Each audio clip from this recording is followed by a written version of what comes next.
Друзья, приветствую на канале. Хочу поделиться рецептом дрожжевого теста, из которого получается отличная выпечка, ватрушки, плюшки, пирожки. Это тесто получается всегда пышное и очень вкусное. А все особенности рецепта смотрите в рекомендациях. Для приготовления опары в теплую воду добавляю живые дрожжи, прессованные, они же прессованные дрожжи. Они у меня простояли в морозильнике 2-3 месяца. Если дрожжи держат форму, значит дрожжи хорошие. Если после разморозки дрожжи потекли, значит дрожжи некачественные, и такие дрожжи не подойдут для приготовления дрожжевого теста. Всегда об этом помните. Добавляю неполную столовую ложку сахара с общего замеса. Добавляю неполную столовую ложку муки с общего замеса. И тщательно перемешиваю, чтобы ингредиенты полностью растворились в воде. Дрожжи хранить можно в морозильнике практически неограниченный срок, поэтому если у вас остались дрожжи после выпечки, не выбрасывайте их, а просто уберите в морозилку для следующего приготовления.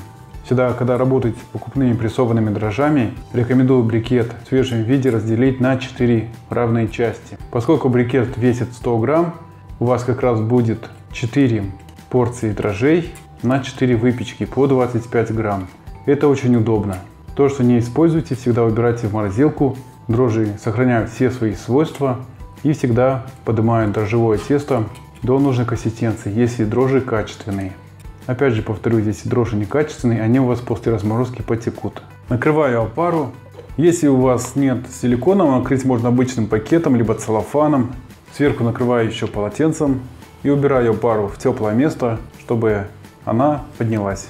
Опара простояла у меня 30 минут в теплой духовке. Обратите внимание, какая пена пышная. Говорит о том, что дрожжи рабочие и живые. В теплое молоко вливаю опару, всыпаю сахар и соль. Перемешиваю, чтобы сахар полностью растворился в молочной смеси. Добавляю растительное масло и всыпаю всю муку. Перемешиваю до получения дрожжевого теста.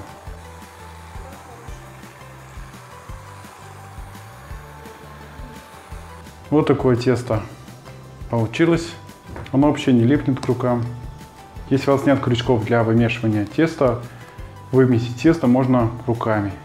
Но крючками гораздо проще и быстрее. Чашу с тестом накрываю пакетом, закрываю полотенцем и убираю в теплое место на час. Я убираю в духовку в теплую. Вы можете убрать либо в микроволновку теплую, либо на слегка подогретую плиту. Главное, чтобы не было сквозняков. Друзья, вот такое пышное тесто дрожжевое после простойки. Посмотрите, как оно пышно поднялось. Из этого теста получаются булочки, пироги, очень вкусные дрожжевые, ватрушки.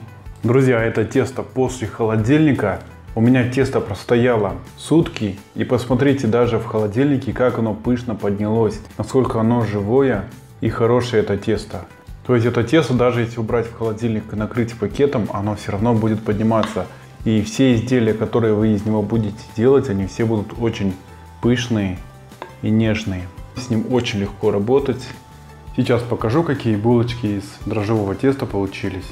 Друзья, у меня из такого объема теста получилось 12 пышных булочек. Также хочу обратить внимание, что тесто бюджетное, поэтому готовить его можно часто. Давайте сейчас одну поломаю, покажу вам внутри. Вот посмотрите, какое оно нежное, пышное тесто. В общем, любая выпечка дрожжевая, которая вам нравится. Друзья, спасибо, что смотрите мой канал, ставите лайки, пишите комментарии, делитесь моими рецептами в своих социальных сетях. И увидимся в следующем видео.